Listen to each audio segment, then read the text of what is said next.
نئے وفاقی بجٹ میں ٹیکسز کا مزید بوجھ بڑھے گا۔ IMF نے ہائیبرڈ اور الیکٹرک گاڑیوں پر سیلز ٹیکس چھوٹ برقرار رکھنے کی درخواست ماننے سے انکار کر دیا ہے۔ سولر پینلز پر بھی سیلز ٹیکس 18% کیے جانے کا امکان ہے۔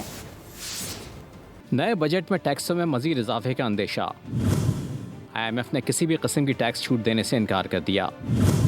سولر پینلز اور الیکٹرک گاڑیاں مہنگی ہونے کا خدشہ۔ آئندہ مالی بجٹ کے حوالے سے مختلف ٹیکس تجاویز پر کام جاری۔ IMF کے مطالبے پر نئے وفاقی بجٹ میں ہائیبرڈ اور الیکٹرک گاڑیوں پر 18% سیلز ٹیکس عائد کرنے کی تیاری۔ گزشتہ مالی سال کے دوران مجموعی طور پر 45,000 گاڑیاں درآمد کی گئی تھیں۔ رواں مالی سال 40,000 تک محدود رہنے کا تخمینہ۔